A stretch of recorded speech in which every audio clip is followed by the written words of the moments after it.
can you lower the price down?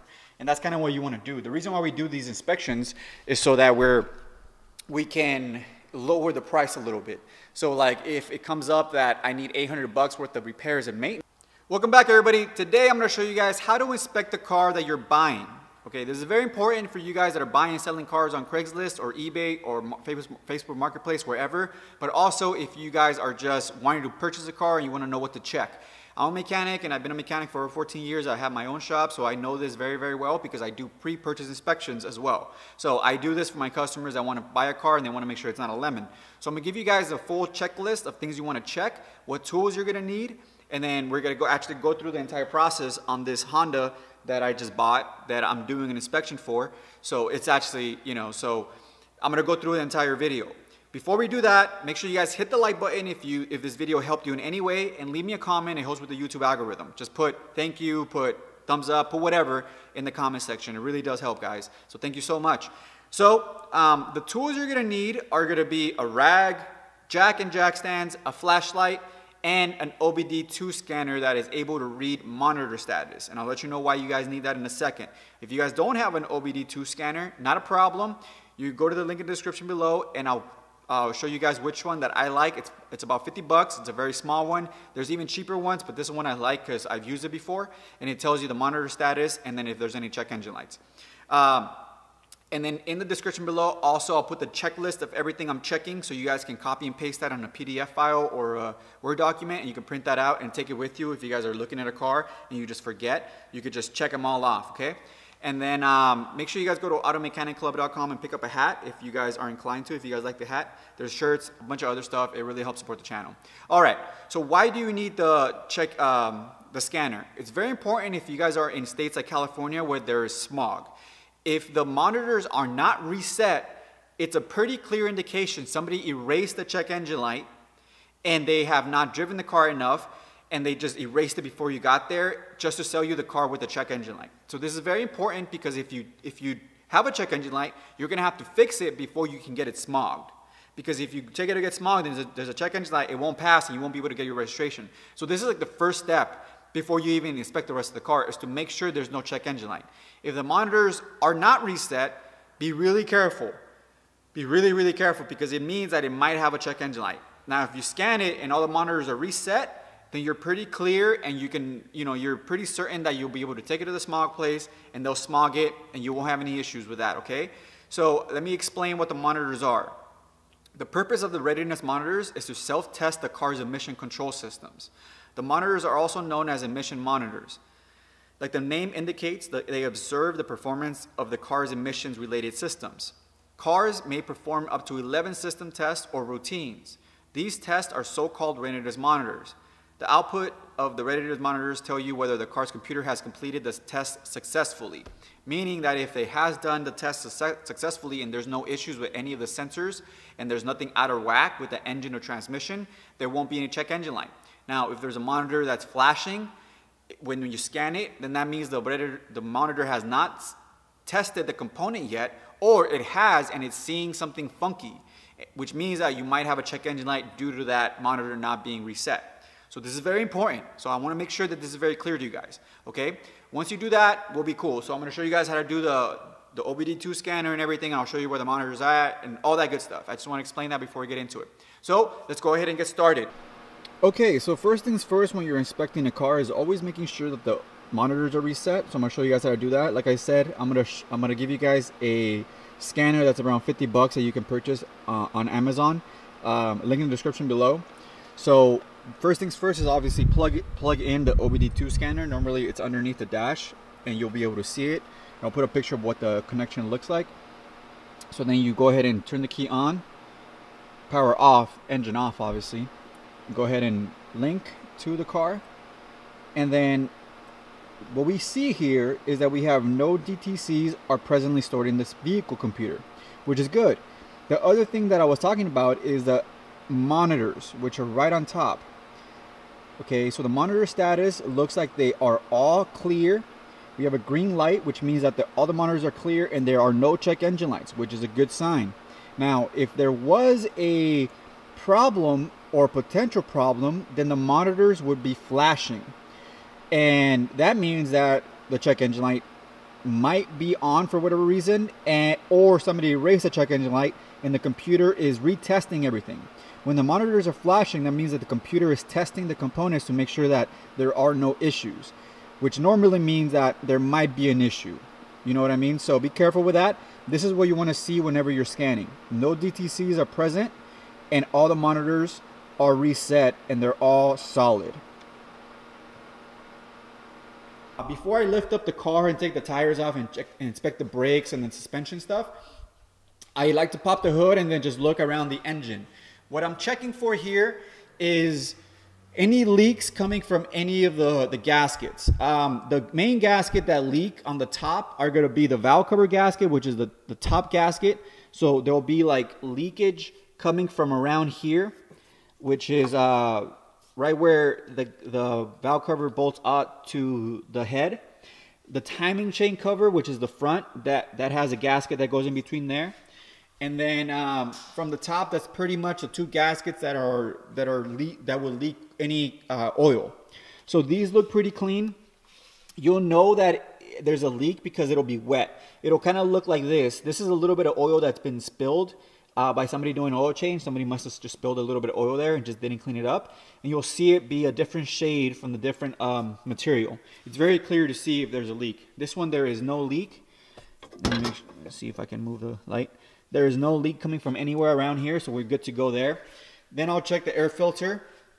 This one's dirty, which indicates maybe they haven't maintained it, which is kind of dumb if you're buying a car. If you're selling a car, you at least want to do the basic maintenance on it, so it looks like you're at least taking care of the damn car. Then obviously check the oil.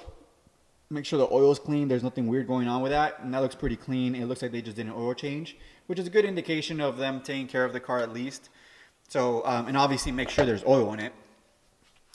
Then I check the battery. I can actually do a battery test with there's like a machine I have that'll give me the life of the battery and make sure that it's still holding a charge.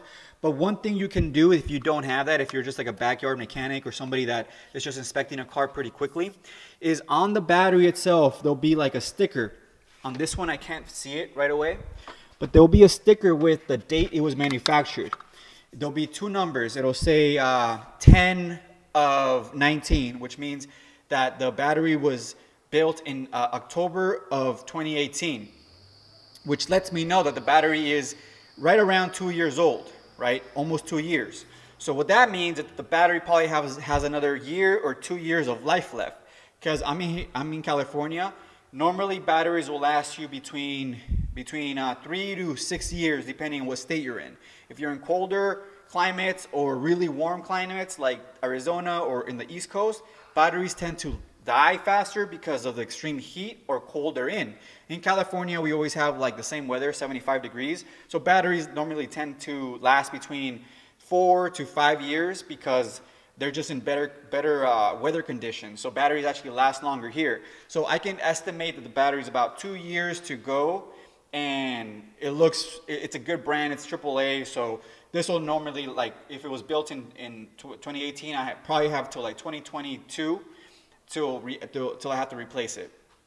So the battery should be fine, but like I said, I have the machine to do it, so I'm going to check it myself, make sure it's all good.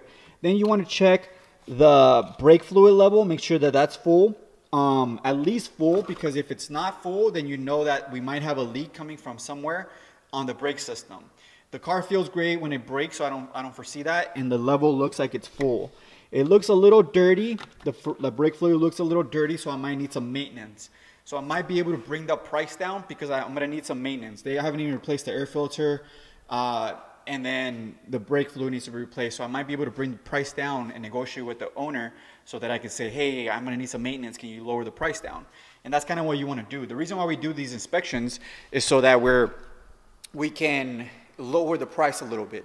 So like if it comes up that I need $800 worth of repairs and maintenance, then I could tell the owner, hey, I'm gonna need $800. Can we work on the price a little bit and bring it down maybe like $700-800 because I need to do a bunch of stuff. Or you can take care of it yourself and then I'll buy the car at your asking price. So there's always ways to negotiate a price of a car. The next thing I like to check is make sure that the serpentine belt isn't cracked. You'll know it's cracked because on the face of it, there'll be cracks along the belt. I'll show you guys a picture. But that's basically how I know, and this one looks pretty good. Make sure that there's no leaks around the radiator. It's hard to see for you guys because the camera doesn't really angle very well, but you'll know if there's leaks from the coolant system because there'll be like this fuzzy like collection of fuzz around the radiator components. And there'll be a picture here so you guys know what I'm talking about, but that's what it looks like when there's a leak. So make sure like around all of the radiator components it's nice and dry. There's none of that. Obviously, if there's no leaks, obviously, but a lot of times there's like very, very small leaks coming from the radiator or some of the radiator hoses, and it'll leak very, very slowly, and that's what happens when the coolant leaks slowly, and it'll dry out, and that's what happens. So I'll put a picture so you guys know what I'm talking about, but that's how a leak looks like. Next thing is I'm gonna check the fluid level on the transmission. You gotta get the car started, and then put it in a level surface, and then you'll check the fluid. This one looks pretty clean. You know that the fluid is either clean or dirty. Like it'll be a little bit of a tinted red, a little bit more brown if it's a little bit used. If it's black, you know the transmission might have some issues down the line because nobody has ever maintained it. This one has this car has 266,000 miles, and the fluid doesn't look too bad. It looks decent, and I can still see through it, so I'm pretty happy with that. It looks like the transmission is in pretty good health. So no shifting issues, and the transmission, you know, fluid looks pretty clean. So I'll start it up and make sure the fluid level is good. But right off the bat, I know that the fluid looks pretty clean. I'm pretty happy with the transmission health based on that. And what else? On top, pretty much, you know, look around and make sure there's no rat's nest. The other thing you want to make sure for is the car hasn't been parked under a tree or a bush that rats could get in here and build up a bunch of nest, and then they eat up all the wires. So be really careful with that. Just look underneath the intake on little areas like this. That's where they like to burrow. They like to burrow in little areas where like they can get some heat and then they can get out in the morning. So just look around and make sure there's no like snail carcasses or shells, because that's what the squirrels like to eat. They like to eat snails, so they'll take them and bury them in the engine, and then they'll eat up the wires too. Okay, and then the last thing I like to do before I raise up the car is I like to make sure that the frame is straight. Because what ends up happening is when the car has been in an accident, people will take it to a shop and then just have them repair it, kind of Mickey Mouse. But you can tell that it hasn't been repaired properly because the frame will be bent, and you'll know it's bent because there'll be like actual wrinkles in the frame itself. And normally it happens on the edges, like right here. So this is the front of the car, like right on the edge. That's normally where it buckles because there's very little support here. So it'll buckle on the edges. So it looks pretty good here. Everything looks pretty nice. The entire frame looks like it's good. And you'll know right away, like it'll look different from the rest. Like you'll see it like nice and straight here. And then like right here, it'll be like all crumpled up. You know what I mean? Like bent up. So you'll know that, oh man, it might be in an accident. Somebody just like Mickey Mouse, they didn't replace the radiator support. They just put it back on and kind of like just bent it back into place. So be really careful with that. Just check the frame and make sure that it hasn't been an accident. Because, you know, sometimes people buy cars and they don't even know. They buy them used at like, you know, 40,000 miles, and then they'll drive them for 100,000 miles and they'll sell it. They didn't even know it wasn't an accident. So, you know, even if it's not on Carfax, you can always at least do a visual check. So everything on top looks decent. I'm very happy with the way it looks on the engine. So those are the main things that I check. And then let me see. Okay, everything looks good. The last thing I like to check, obviously, is the hoses. That's one thing I didn't check. Forgot. The hoses. The way that you check for radiator hoses is you just squeeze them. And if they're nice and nice and hard, that's how you want them. You don't want them too hard because that means they're too dried out. But you also don't want them too soft because that means that they're about to burst. So you want in between. So those look pretty good. This feels very good. Everything looks good with that. Be really careful when you check the radiator fluid also, because if it's hot, you might burn yourself. So be really careful. The cap looks good. Sometimes these seals break and you know that, oh man, something might be wrong with the radiator system if the cap is all messed up. So that looks good. A little bit of fluid, a little bit low, but no big deal. That's just kind of like the reservoir. So, but I see fluid in there, so it should be fine. Make sure there's no oil in the coolant.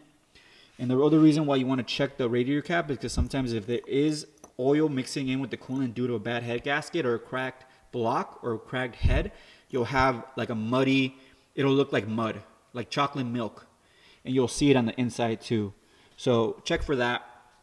And there'll be pictures here so you guys know what I'm talking about. The other thing I like to check is obviously the wiper blades. Make sure those are in good shape. You know, little stuff like this just shows indication that the car has been taken care of. If we're going to rainy season and the wipers are all messed up, that means the person didn't really care about the car. They haven't really taken care of it. So that's what I check. So the next thing I'm going to do is I'm going to go ahead and get somebody to come in and help me check the lights. I'm going to check all the turn signals, make sure that the headlights work, make sure the high beams work, make sure the backup lights work, and make sure that the third light works. Yeah, it has a third light. Make sure that the brake light, the license plate light works. And yeah, so we're gonna check those, make sure those work. Like I said, if somebody has a bad headlight and they haven't replaced it before you came out and looked at it, that just kind of lets you know that they don't really care about the car and they just want to get rid of it. So you could always negotiate a little bit because indication they don't really want it, or indication that they never really take care of it. So either one, feel out the person that's selling it so you kind of understand. Maybe they just don't want it, it's just an extra car, or they don't really take care of it because there's a bunch of other issues around that needs to be taken care of and they just haven't. Then you want to check the AC hoses, whichever ones you can see. What ends up happening is it'll be the same thing as the oil leak there. The Freon will leak out from like the ends of the fittings, and then you'll see a bunch of like oil leakage around here, which means that the hose needs to be replaced and the AC system needs to be serviced. So that's another thing you can check, is just make sure that the hoses aren't leaking.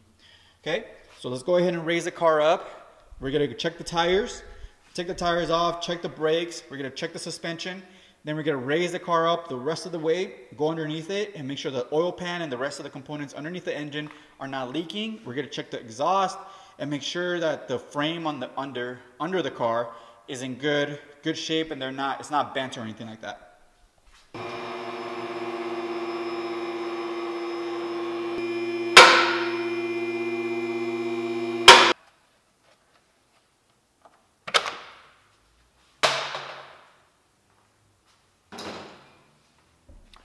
This car has a wheel lock. Why does this Honda have a wheel lock? Who's gonna steal these wheels? Ay, ay. Okay, so we got some bad news. Unfortunately, the owner does not have the wheel lock, so we're gonna have to break them off.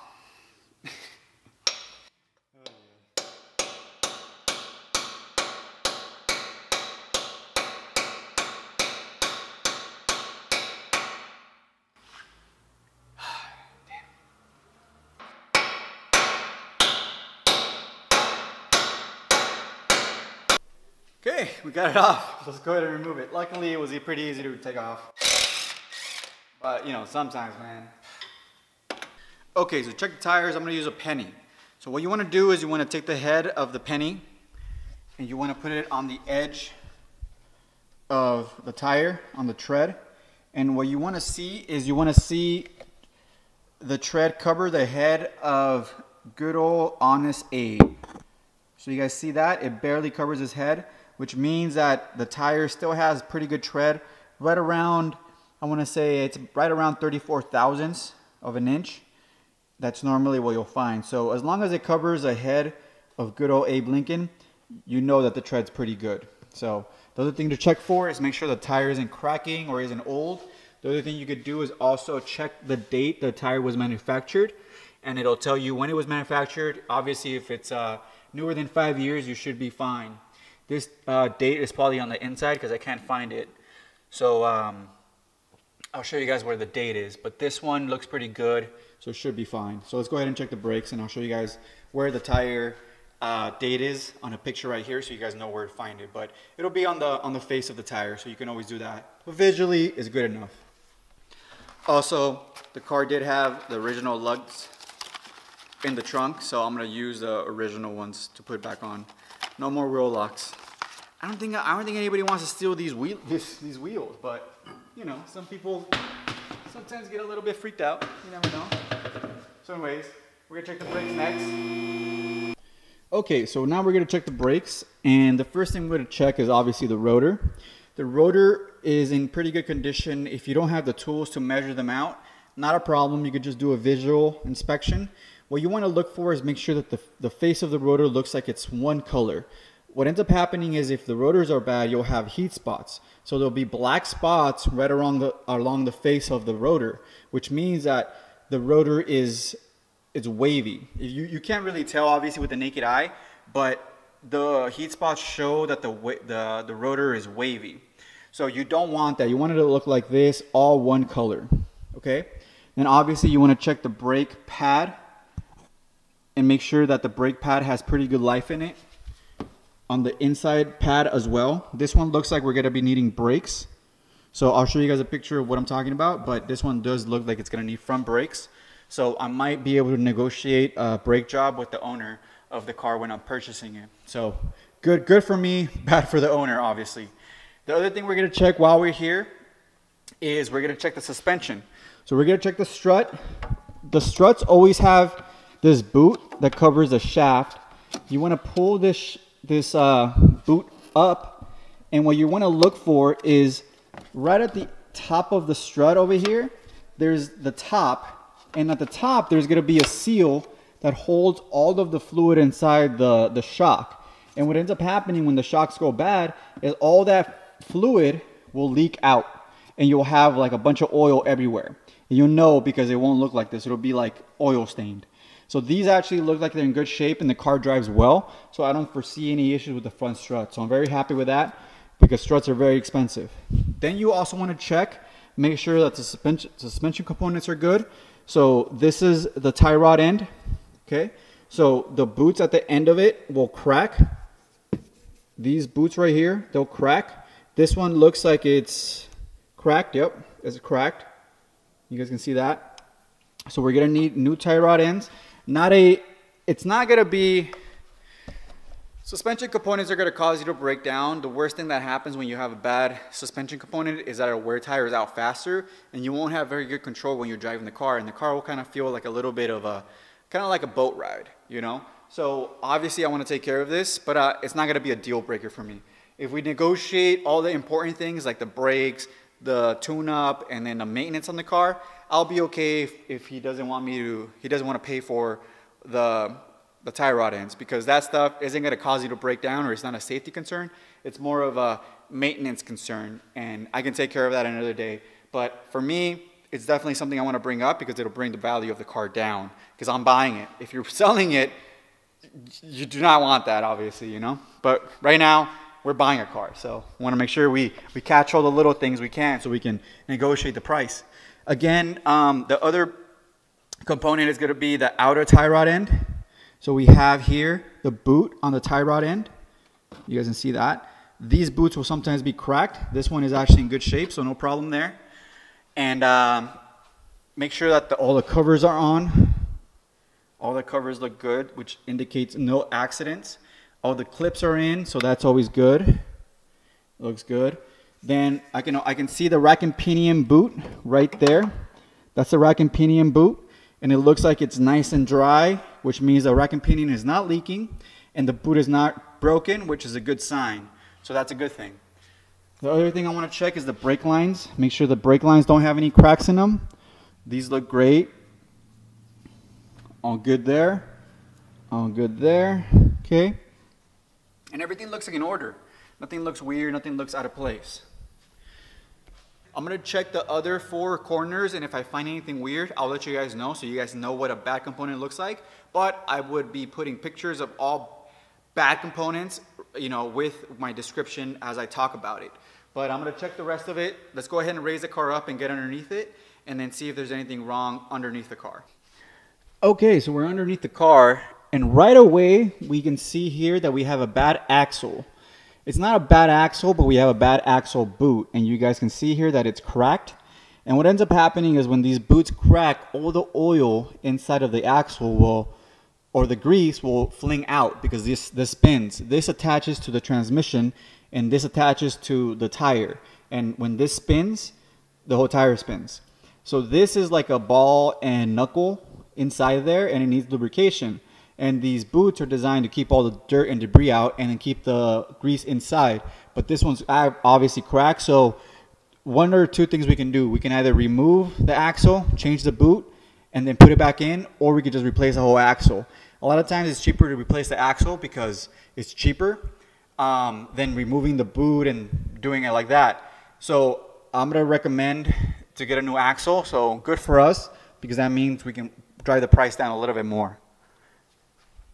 Down here we do have an oil leak. It looks like it's coming from the transmission case itself. So the transmission might need to be rebuilt. Not a bad thing, but obviously not the best thing. But it looks like the transmission is leaking oil. Not bad because there's no oil on my floor, but it looks like it is seeping, which is not the biggest concern. But if this guy wants top dollar, he's gonna want to have to take care of this. But it's not that big of a concern. For the price that I might buy it for, it might be okay, because this is seeping so slowly that it's not going to leak quart out every single time I drive it. It'll leak out maybe like a quarter of a quart every like year, if that, you know what I'm saying? So this is not a big concern for me, especially with the way it looks. It looks like the car has 266,000 miles. I mean, this is kind of expected. It looks like the drain plug might be leaking a little bit because there's oil that's wet here.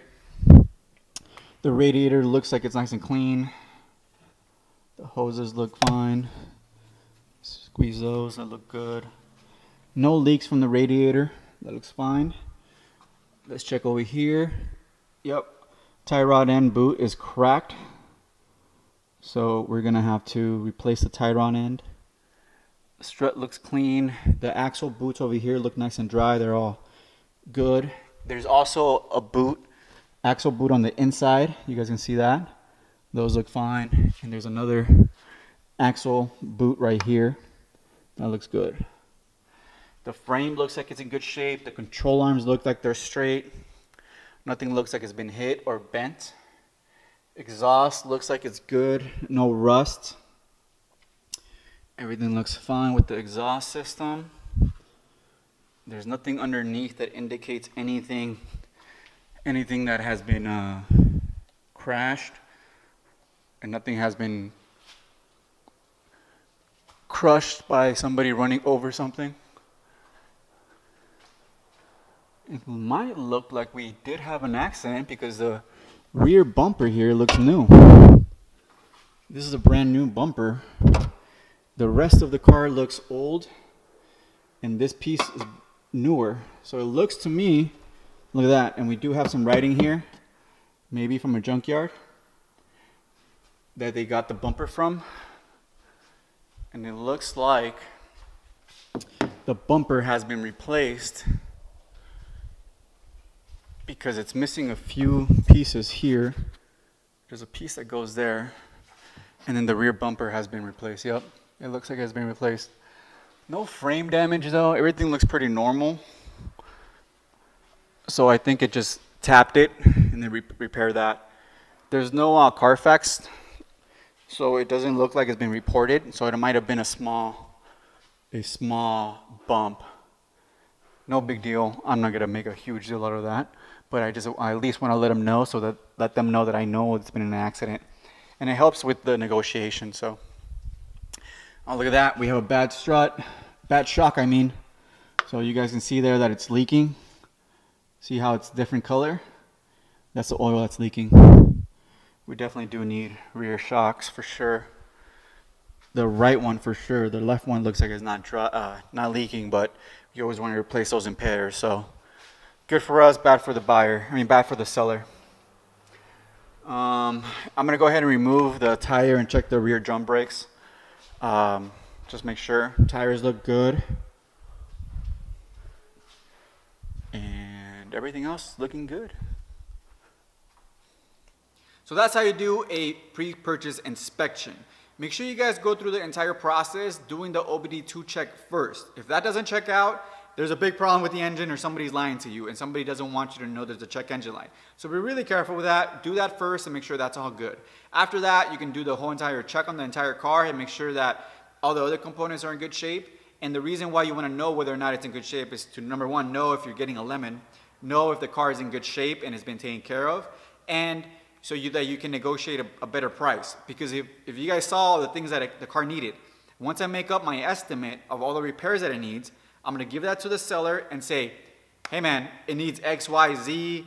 A lot of this stuff is safety, like the front brakes, like the axle. The rear shock is leaking. It needs some maintenance. Can we work on the price? So use this inspection as a way to negotiate. That's why you inspect the car, not only to make sure that it's working and you're going to get a good, decent car, but you also want to use it as a negotiation tool. So make sure you guys do that, and you should be okay if you follow these instructions, and then you'll see whether or not a component is good or not. It's easy for you to tell, and if you don't know, the best thing to do is take a picture of it, and hopefully you have a relationship with a good mechanic. If you do, send them the picture, text it to them and say, does this component look like it's good? Okay, and you could always Google this stuff too. You can always say, bad axle, or bad axle, good axle, and it'll show you what a good axle will look like and what a bad axle will look like. So you can know, you know what I mean? And it's very simple. All you have to do is just have some knowledge, and then that's it. And after that, you can write down all the things you think are wrong with it, call your mechanic and say, how much would you charge me to fix all this stuff? And then get like a full estimate from like a professional shop for like, let's just say it's $1,000 for all these repairs. And then you can negotiate. Hey man, they're gonna charge me $1,000 to do all these repairs that the car needs. If I buy it, I wanna make sure that the car is in good shape and I don't have to do anything to it. Either you can take care of this stuff and take care of it wherever you want, make sure that it's taken care of properly, or I can, and then it'll charge me $1,000, so we can negotiate down the price from $4,000 to $3,000, and then I'll buy it. But you know, what do you want to do? So this is a good negotiation tool. So make sure you guys understand that and what it's for, and then make the decision whether or not you think the car is worth buying. Obviously, a car that has a lot of miles and it has these components that are bad is very normal. Like if the car has 300,000 miles and it needs brakes and a tire and the rear shock is blown out, it has 300,000 miles. What do you expect? But if a car has 30,000 miles and it has all this stuff wrong with it, you might want to run. You know what I'm saying? So gauge it like that, based on the miles and based on, you know, what repairs are needed and what repairs need to be done. Like, because there's all this stuff is just normal. As a mechanic, I see this stuff all the time, and it's not because of the owner is not taking care of the car. It's more, not kind of, because they should have taken care of this. But it's indicative of a car that's been just used and they just haven't repaired it because they don't have any money for whatever reason. Obviously, it's a bad sign, but I also know that this car is a pretty hardy car, so it'll be okay. So gauge it, kind of have some foresight, talk to a professional mechanic, see what they think, and then at the end of the day, you know, sometimes you just buy a car and you think it's good and it just turns into a lemon. So that's what you get when you buy cars with 200,000 miles, you know what I'm saying? I recommend that you guys buy cars under 100,000. That's just my opinion, but if you do want to get something cheaper, it's going to be in the higher miles and you're going to have to run into issues like this. This is pretty bad. I'm not going to lie to you guys. I didn't expect it to have this many issues, but it does. So good for me because I can fix it all, but I'm also going to bring the price down. So here we go. Thanks so much for watching. Hit the like button if you enjoyed this video and it helped you in any way. Pick up a hat at automechanicclub.com. I really appreciate it. Thanks so much for watching. Talk to you guys later.